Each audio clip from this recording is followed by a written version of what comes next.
Salam, hörmətli izləyicilər. API testi zamanı Best Practice mövzusunda növbəti hazırladığım mövzu API testlərinin avtomatlaşdırılması ilə bağlı olacaq. Bugün öyrənəcəyimiz mövzu API testlərini CI/CD-yə qoşmaq, pipeline-a inteqrasiya, GitHub-la inteqrasiya və bizim yazdığımız servislərin birbaşa komandanın işlədiyi proyektlə inteqrasiyası ilə bağlı danışacağam. Bugünkü hazırladığım mövzu ilə siz tətbiq etsəniz, artıq API Automation testingi biləcəksiniz və bununla da öz testlərinizi manual yox, avtomatik run edə biləcəksiniz. Daha öncə danışdığım mövzuda API testlərini monitor vasitəsilə run etməyi göstərmişdim. Orada gündəlik run olurdu. Amma bugünkü mövzumuz isə biraz fərqli olacaq. Niyə? Bugün danışacağım mövzu isə API testlərinin, bizim yazdığımız bu API-lərin, servislərin komandanın işi ilə necə align olunmağını göstərəcəyəm.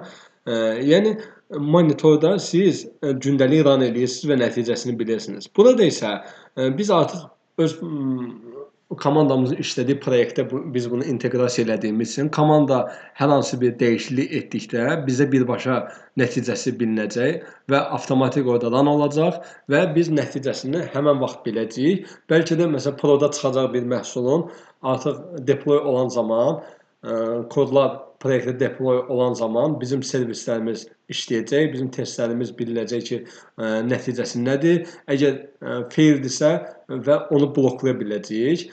Bunun üçün nə etmək lazımdır? Demək, biz Postman CLI istifadə edəcəyik. Postman CLI nədir? Postmanın bizə təqdim elədiyi bir automation tooludur bir növ. Bundan əvvəl Newman deyilən bir tool istifadə olunurdu. Artıq isə Postman onu özü run edə bilir, özü handle edə bilir. Əvvəlki məsələn Newman-da belə bir şey var idi ki, biz hər dəfə collection-ı yeniləməli olurduq. Burada isə vəziyyət bəs fərqlidir. Biz burada avtomatik olaraq biz bu collection-ın məlumatlarını qeyd edəcəyik və o özü run olacaq. Demək, biz burada bunu seçsək, burada göstərəcək ki, bəs necə biz bunu install edə bilərik. Bunu install etmək üçün bura daxil olacağıq. Burada belə bir keçid var. Windows-u install etmək üçün belə bir yol var və biz bunu kopyalayirik.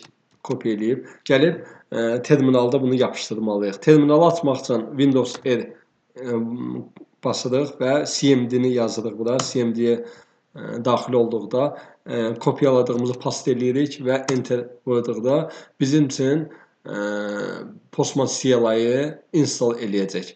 Postman CLI burada install olandan sonra ikinci addımımız bizim bu collection-ı CMD-də run etməyimiz lazımdır və burada biz bir API key login eləmək üçün bir API key generate eləməliyik.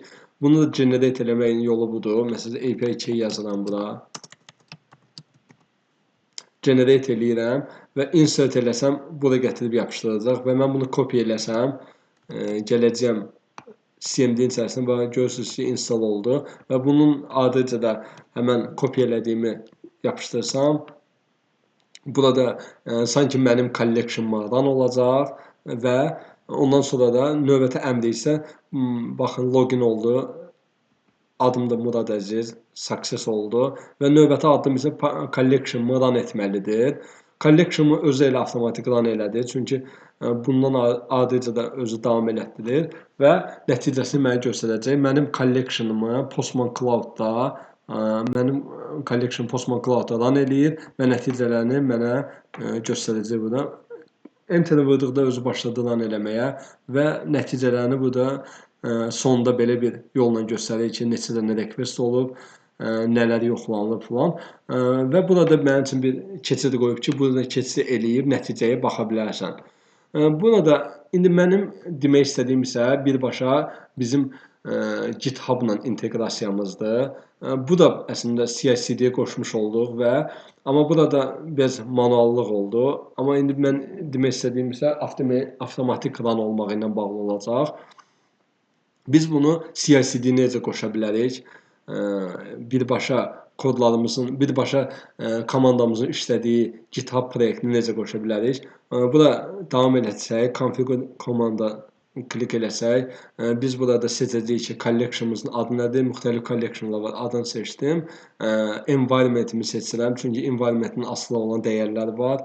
Və GitHub Actions. Mən üçün GitHub işlədəcəm. O yüzden GitHub seçirəm, GitHub Actions-ı və Windows məndə olduğu üçün Windows-u seçdim. Mənim üçün belə bir komanda generate elədi və mən bunu kopya eləyirəm və gəlirəm GitHub-ma. GitHub-da deməli mənim komandamın işlədiyi bir proyekt ola bilər. İndi məndə datalar mock olduğu üçün məndə hələ ki, yəni komandadan asılı bir şey yaratmayacağam, amma göstərəcəm ki, necə eləyəcəyik. Deməli mən öz GitHub-ıma gəldim. Bir dənə new repo yaradıram. Ola bilər ki, sizdə hazır repo var, ona əlavə edəsiniz. Amma mən burada hazır repoyu eləməyəcəyəm. Mən burada bir dənə yeni repo yaradacağam. Repozitoriyanın içərisinə girəndə yenisini yarat var. Yenisini yaradanda yazıram ki, məsəl üçün CLI Postman demo belə bir adla yaratdım və test yazdım burada. Bir dənə mənim üçün readme-də yaratsın. Create eləyəndə mənim üçün bir dənə sanki proyekt yaratdı mənim üçün. Bu ola bilər ki, sizin hazır proyektiniz var, komanda işlədiyi proyekt var.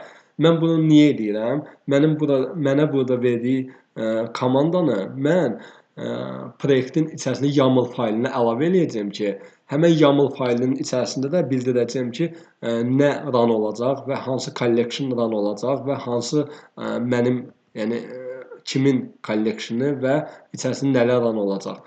Və mən burada YAML məcbur indi məndə hazır proyekt olmadığı üçün özümdən bir dənəsini yaratdım və içinə əlavə edirəm. Bu da actions-a daxil olduqda deməli konfiqur eləyirəm və içərisinə bu Postmanın mənə verdiyi şeyi yapışdırıram. Gəlirəm bura, bunu silirəm və içərisinə yapışdırdım bunu. Deməli burada Postman APK var. Mən burada yenidən bir dənəsini generate eləyirəm. Generate eləsəm, məsələn, adıma uyğun bir şey yazsın, belə generate eləyim.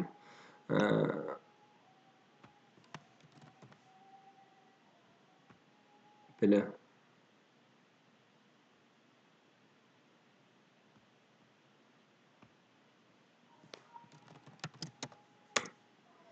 Deməli, mən bayaqdan hiss eləmişəm, yəqin ki, ona görə olmadı. Bayaqları məsələn elədiyimi götürüb orada yapışdırsam daha yaxşı olar məncə. Buradan bunu kopya edeyim, çünki bayaqdan hiss eləmişəm, ona görə olmadı.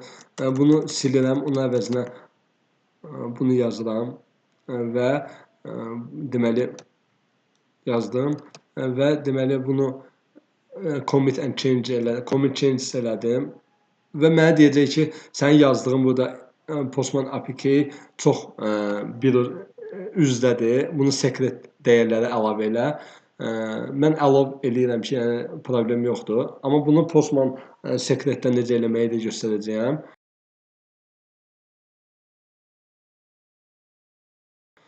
Commit change edeyim yenidən. Və mənim yazdığım bir növ yaratdığım YAML faylı oldu. Bu YAML faylı nə üçündür? Hər dəfə mənim komandam Gitdə GitHub-a nəsə push eləyəndə bu YAML faylı çalışacaq və mənim bu collection-ın içərisindəki servisə işləyəcək. Çünki mənim yazdığım bu YAML faylının içərisində bu collection məlumatlarıdır. Və mən burada actions-ın içərisinə gəldikdə görəcəm ki, mənim bu YAML faylım çalışmağa başlayıb. İçərisində girdikdə görəcəm ki, burada testlər gedir. Belə bir vəziyyətdir.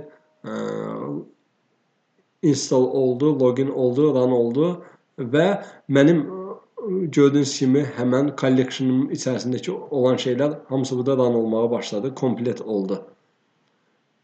İndi sizə gəlin buna baxaq. Yenidən action-a girəndə görəcəksiniz, burada yaşıldır, yəni run olmuş olub.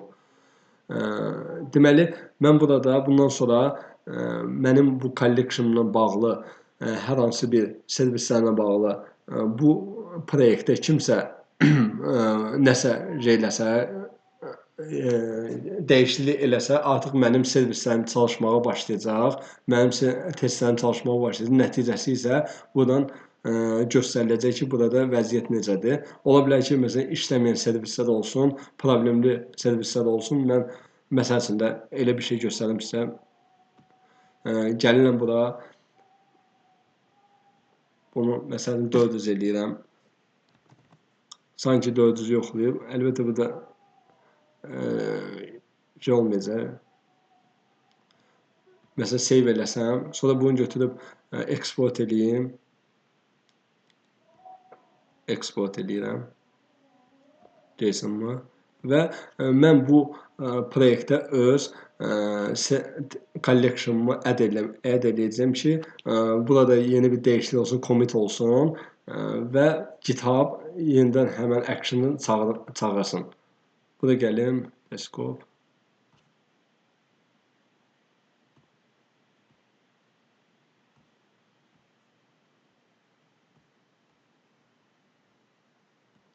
Bəli.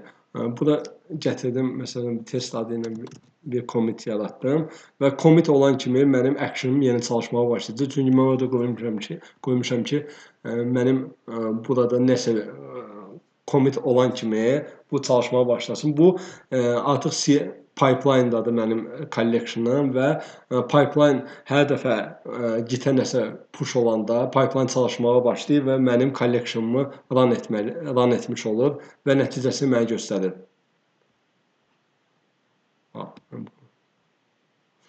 Demək, bir də təzədən eləyərəm.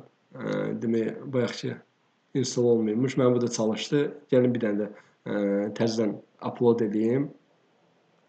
Yenidən upload edirəm və burada yenidən həmən seçəcəm bu dəfə. Bayaqkini seçəcəm. Şöyle burada nəticədə nə göstərəcək test.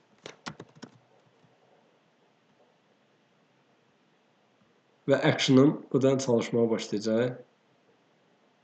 Hər dəfə də mənim yazdığım bura gəlib, kommentlərim bura gəlib düşür proyektimin içərisinə və burada görə ikinci nəticəsini göstərəcək.